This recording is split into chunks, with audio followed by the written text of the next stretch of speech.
Livro Memórias de um Suicida, pelo espírito Camilo Cândido Botelho, capítulo 15, parte 1, Novos Rumos. Havia cerca de 2 meses que findara nosso estágio nas camadas terrenas, regressáramos ao Instituto Maria de Nazaré e novamente nos instaláramos no pavilhão anexo ao hospital, onde residíamos desde que recebêramos alta. Não lográramos ainda, porém, avistarmos com o irmão Teócrito a fim de conhecermos sua opinião relativamente ao modo pelo qual conduzíramos em liberdade. O que mais nos preocupava era a opinião de Teócrito, as deliberações da direção-geral sobre o nosso futuro. Para onde iríamos? Que seria de nós uma vez ausentados de Teócrito, de Roberto, de Carlos, de Joel, daquela elite acolhedora dos departamentos hospitalares? Reencarnaríamos imediatamente no caso de não termos conseguido méritos para mais longo estágio no aprendizado espiritual? Por um daqueles dias de ansiosa expectação, fomos surpreendidos com a visita do velho amigo Jerônimo de Araújo Silveira. Chegara ao pavilhão indiano pela manhã, acompanhado do assistente Ambrósio, a cuja bondade tanto devia. Passara já pelo hospital a desperdício de Teócrito e seus auxiliares, em cujos corações encontrara sempre sólidas afeições, e agora nos procurava a fim de retribuir a visita que lhe fizéramos e também despedir-se, pois que naquela mesma semana encaminhar-se-ia para o recolhimento, a cuidar dos preparativos da reencarnação próxima. Via-se a amargura timbrar-lhe as feições num aspecto de acabrunhamento iniludível. Jerônimo não fora jamais resignado. Desde o Vale Sinistro conhecíamo-lo como dos mais desarmonizados da nossa desarmoniosa falange, penalizado, alvitrei, medindo pelos meus os acicates que o deviam ferir. Por que não retardas um pouco mais a volta ao teatro dos infortúnios que te pungiram, amigo Silveira? Consta-me não ser obrigatório, em determinados casos, o constrangimento à volta. Quanto a mim, dilataria o mais possível a permanência aqui, a não ser que me demovam resoluções ulteriores. Certamente, porém, as deliberações tomadas após a última visita que ao isolamento fizéramos foram muito sérias e importantes, porque respondeu com ardor e veemência. Absolutamente não. Convém aos meus interesses pessoais dilatar por mais tempo o cumprimento do dever, que digo eu, da sentença por mim mesmo lavrada no dia em que comecei a desviar-me da lei soberana que rege o universo. Fui grandemente preparado por irmão Santarém e irmão Ambrósio, muitos dignos tutores, para esse serviço que se impõe às minhas críticas necessidades do momento.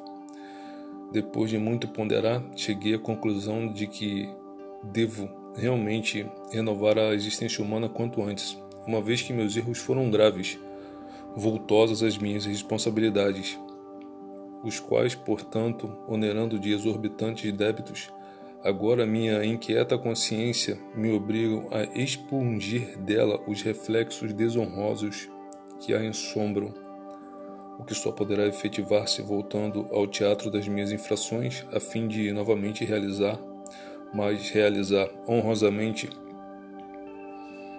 o mesmo que no passado indignamente desbaratei, inclusive minha própria organização material. Quererás assim dizer que renascerás no porto mesmo? Indagamos em coro. Sim, amigos. Deus seja louvado. Renascerei no porto mesmo, como ainda ontem. Poisarei na vida objetiva, em casa fazendada. Serei novamente pessoa abastada, cuidarei de capitais financeiros. Meus como alheios, enfrentarei segunda vez as rijas tentações sopradas pelo orgulho, pelas vaidades e pelo egoísmo. Subirei no conceito dos meus semelhantes, considerar-me um personagem honrada e grata. Seria o mesmo, tal qual ontem o fui. Apenas não mais me conhecerão sob o desonrado nome de Jerônimo de Araújo Silveira, porque outro receberei ao nascer, a fim de acobertar-me da vergonha que me segue os passos. Apenas tudo isso realizarei como expiação, a terrível expiação de possuir riquezas, mais arriscada e temerosa que é a da matéria, mais difícil de conceber méritos ao infeliz possuidor.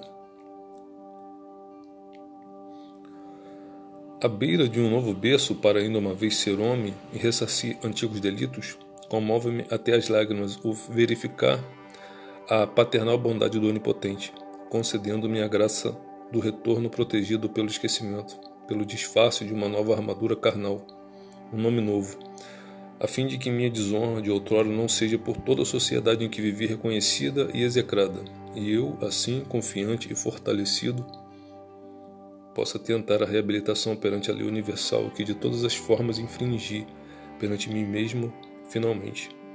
Pois sabeis todos vós, amigos, a vergonha da desonra ruboriza-me ainda as faces espirituais, como no dia aziagado em que me confiei ao suicídio, no intuito de livrar-me dela. Impressiona-me a tua argumentação, ó Jerônimo. Com satisfação verifico que não foram inúteis os esforços de irmão Santarém e irmão Ambrósio a respeito do teu caso. Interveio João de Azevedo. Sim, acudi comovido e preocupado em esmiuçar notícias para os apontamentos de minhas projetadas memórias. Observo que modificações sérias realizaram um milagroso efeito em teu modo de ponderar. Porém, de que família renascerás, ó Silveira? Ainda por lá nos recordamos de várias famílias abastadas. Ainda que o soubesse, não vô-lo poderia revelar, meu caro senhor Botelho. Fui informado por meus tutores de que tão sutil realização verifica-se no santuário de sigilos indevassáveis, por não permitir à lei magnânima quaisquer discrições que venham perturbar o bom andamento da evolução a confirmar-se. Segundo explicações de irmão Ambrósio, saberemos, quando muito, apenas o local onde emigraremos, até que nos internemos no recolhimento, onde então tudo se delineará para nós. Todavia assisti a cerca entrevista de 2 reencarnadores do manicômio com seus futuros pais e ouvi dizer a alguns vigilantes nossos que muitos pormenores poderão ser fornecidos sobre o assunto, até mesmo aos homens. Retruquei agastado, recordando a visita feita ao posto de emergência da colônia, com a expedição do Departamento da Reencarnação. Foi irmão Ambrósio que interveio, corroborando com autoridade as assertivas ouvidas ao já agora futuro capitalista do Porto. Sim, para estudo coletivo ou esclarecimentos pessoais que produzam efeitos salutares, e também como prêmio à sinceridade das intenções e ao devotamento ao trabalho, serão permitidas certas revelações a respeito do melindroso acontecimento, até mesmo aos leigos, aos homens, principalmente, têm sido facultadas muitas indicações a respeito, a fim de que lhes sirvam de incentivo ao progresso e mesmo de conforto durante as asperidades das reparações. Para a satisfação de mera curiosidade, porém, quer entre nós ou entre os humanos, nada será concedido de positivo. O reencarnante será esclarecido ao internar-se no recolhimento do que lhe disser respeito, do que lhe seja útil e necessário. Referes ao acontecimento do posto de emergência, mas quem são aquelas personagens, seus nomes, suas residências? Uma ilha existente sob bandeira portuguesa apenas? Certa localidade do imenso Nordeste brasileiro? Convenhamos, meu amigo, que o sacrossanto segredo não foi revelado, não é verdade? Baixei a fronte, desarmado, enquanto Belarmino, interessado, voltou-se para o velho amigo Jerônimo. E tens confiança na vitória da reabilitação? Sinceramente tenho. conquanto me sinta compungido à ideia de reproduzir, ato por ato, com circunstâncias agravantes, a existência em que fracassei. Creio estar, todavia, preparado para tanto, porque se não estiver, deixarei de receber beneplácitos de meus mentores maiores para prosseguir no único intento reabilitador que me é dado. Aliás, meu caro senhor professor, absolutamente nada mais lograrei alcançar do plano invisível sem o expurgo triunfal dos meus imensos débitos. Forçoso será compreender que desgracei minha própria família, que lancei nas torrentes dificultosas da miséria outras famílias cujos chefes me emprestaram o concurso dos próprios bens e de labores sagrados, os quais por mim se viram vilipendiados graças à minha insânia de jogador e devasso. Será preciso outro sim recordar que lesei a pátria, crime que repugna qualquer homem honrado, deixando mal ainda funcionários que, bondosamente intentando socorrer-me, por me facultarem prazo para a reabilitação, deixavam de agir como lhes era dever, lavrando penhoras, denunciando-me à justiça, levantando falência e etc. Todas estas feias coisas pesam na balança de uma consciência acordada pelo arrependimento, ó Belarmino, pois constitui crime perpetrado sobre as inspirações da incúria, da má-fé, da devassidão dos costumes, da inconsequência leviana do desamor ao bem.